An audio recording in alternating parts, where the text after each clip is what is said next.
વિકસિત ભારતનો અમૃતકાળ સેવા સુશાસન અને ગરીબ કલ્યાણના 11 વર્ષ પૂર્ણ થતાં આમોદ નગર ખાતે સભા યોજાઈ। 2014માં ભાજપ સરકાર સત્તામાં આવી હતી। 9 જૂનના રોજ 11 વર્ષ પૂર્ણ થયા છે।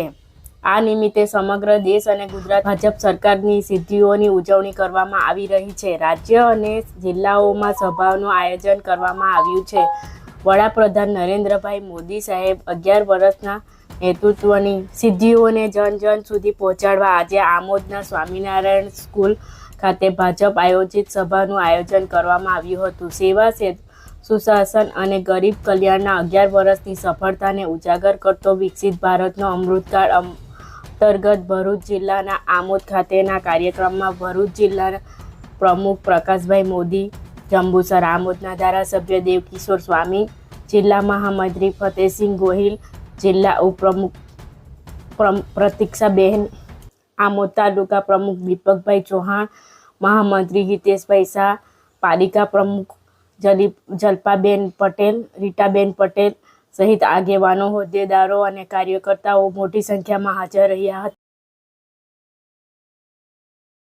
મોદી સાહેબના 11 વર્ષના સેવાથી સુશાસન અને ગરીબ કલ્યાણલક્ષી કાર્યોના જે કાર્યો કરેલા છે એને લોકો સમક્ષ લઈ જવા માટે આજે આમોદ નગરની અને આમોદ તાલુકાની એક અહીં આમોદના ગુરુકુળમાં સભા યોજવામાં આવી હતી અને એમાં મોદી સાહેબે છેલ્લા 11 વર્ષમાં જે કોઈ કાર્ય કરેલા છે એ કાર્યોને બિરદાવવા માટે અને એ કાર્યોને જન જન સુધી પહોંચાડવા માટે જે કાર્યક્રમો આપવાના છે એમાં ખાટલા બેઠક છે, લોકો પાસે આ જે કંઈક સિદ્ધિની પત્રિકાઓ છે એ લઈ જવાની છે।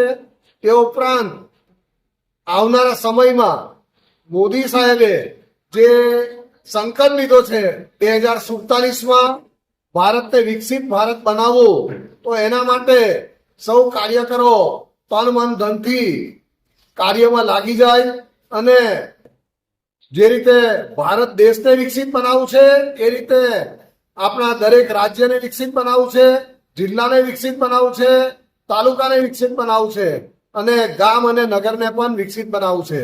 તો આપણે સૌ આપણા નગરને, તાલુકાને, જિલ્લાને વિકસિત બનાવવા માટે એક કામે લાગવાનું છે અને એનો આજે સંકલ્પ પણ સૌની પાસે લેવડાવવામાં આવ્યો છે।